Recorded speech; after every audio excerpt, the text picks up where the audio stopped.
Ketiga anak laki-laki ini menipu gadis Katia agar pulang. Mereka menuangkan cairan ke dalam segelas air Katia. Tapi gadis itu tidak pernah tahu.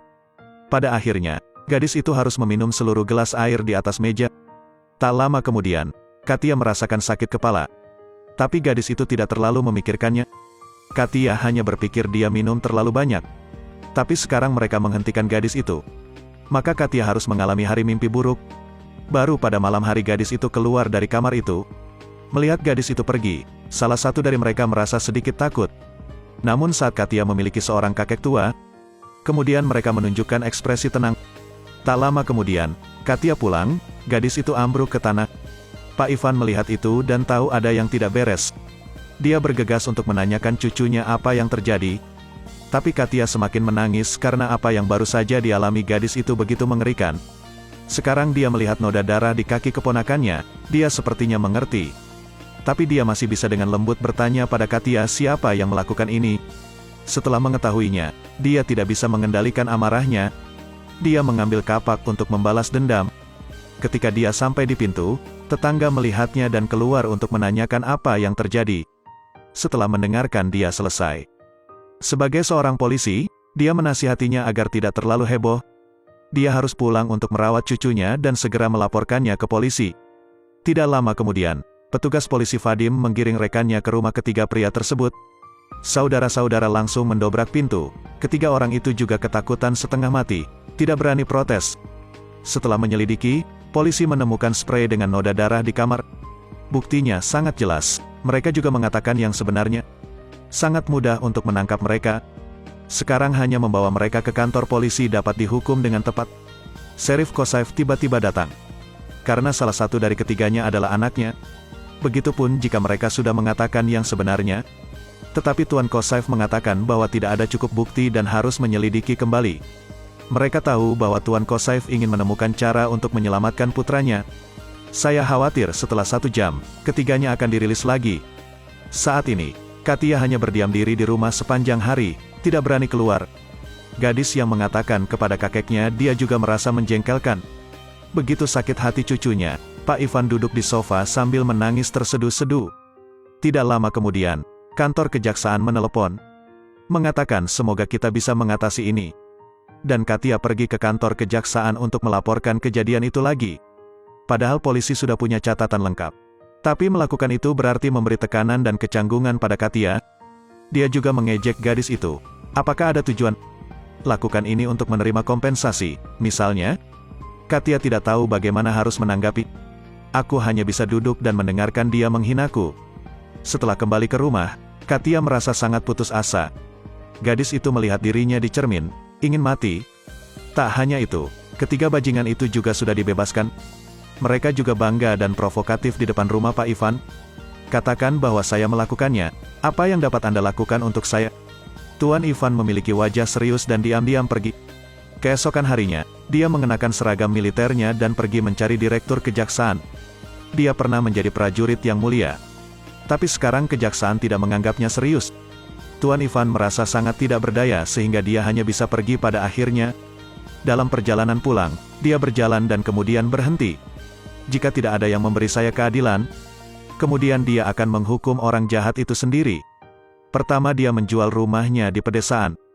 Lalu pergi ke pasar gelap dan tanyakan pada penjual senjata di mana Anda bisa membeli senjata asli. Awalnya, penjual juga tidak terlalu tertarik. Namun ketika saya mengetahui bahwa Pak Ivan dulunya adalah seorang tentara, kemudian dia tertarik. Beberapa saat kemudian, Pak Ivan dibawa ke sebuah gudang. Penjual melihat bahwa Tuan Ivan memiliki niat yang tulus untuk membeli, jadi dia menutup matanya. Dia juga tahu bahwa ini adalah aturan mereka. Tidak lama kemudian, mereka membawanya ke ruang bawah tanah. Akhirnya dia mengambil senapan sniper.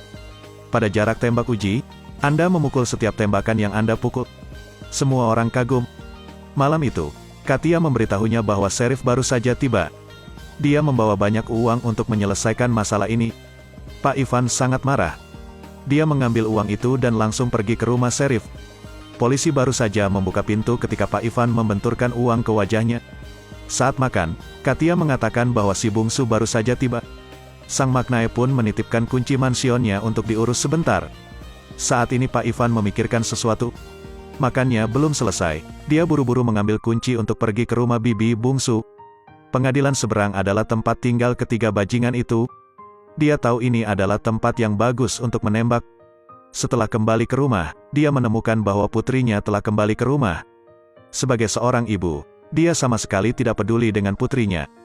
Tapi hanya tertarik dengan rumah di pedesaan kenapa dijual dengan harga semurah itu. Dengan Sheriff membawa uang untuk kompensasi, mengapa dia mengembalikannya? Melihat hanya uang di mata putrinya, dia menjadi marah lagi. Buang semua barang bawaan gadis itu keluar rumah, lalu usir dia. Pak Ivan sangat marah hingga terkena serangan jantung. Tapi untungnya, Katia masih ada di sisinya untuk merawatnya. Di tengah malam, setelah melihat cucu saya sudah tertidur, dia dengan lembut mengambil pistol dan berjalan keluar dari rumah. Pertama dia meletakkan pistol di posisi penembak jitu. Kemudian keesokan harinya bersikaplah seolah-olah tidak terjadi apa-apa. Ketika teman-temannya tidak memperhatikan, dia segera berlari ke atas. Dia mengangkat senjatanya, menyesuaikan posisinya, dengan cepat mengunci lawan. Saat musuh sedang membuka botol wine, dia langsung menarik pelatuknya. Kemudian jeritan tanpa suara terdengar. Dia sudah ditembak di tempat berbahaya. Pak Ivan dengan cepat menata ulang ruangan seperti semula. Setelah menyelesaikan pekerjaannya, dia dengan tenang pergi bermain catur dengan teman-temannya. Orang-orang tidak memperhatikan sama sekali. Ini mungkin bukti terbaik. Tidak lama kemudian, Sheriff bertanya kepada putranya apa yang terjadi. Dia mengatakan itu hanya membuka sebotol sampahnya.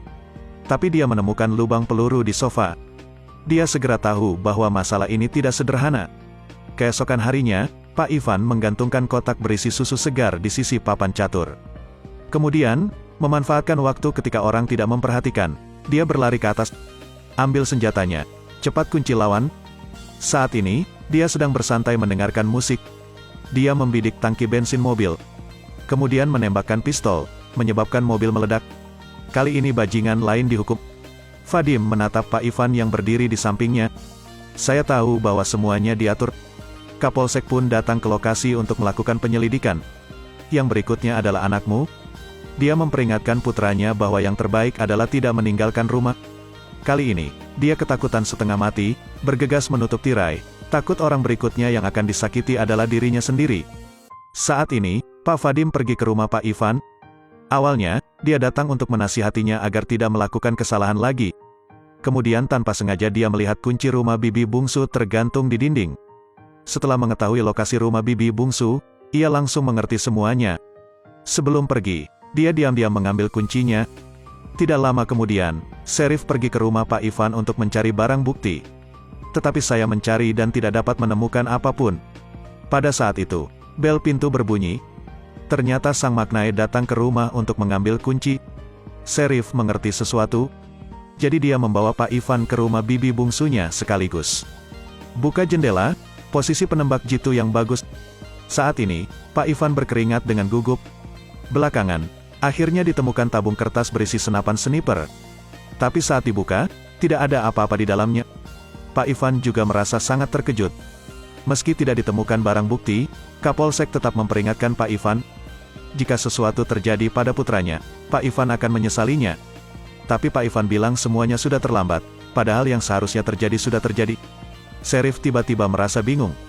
Dia mengira putranya mengalami kecelakaan, jadi dia bergegas pulang. Dia mengetuk pintu kamar, tetapi masih tidak ada gerakan di dalam.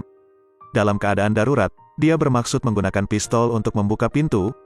Namun setelah ditembak, dia tiba-tiba jatuh ke tanah. Ternyata anaknya ada di kamar karena saking takutnya. Ketika saya mendengar seseorang menembak di luar, saya pikir mereka datang untuk balas dendam. Jadi dia melepaskan tembakan dan tanpa sengaja mengenai ayahnya.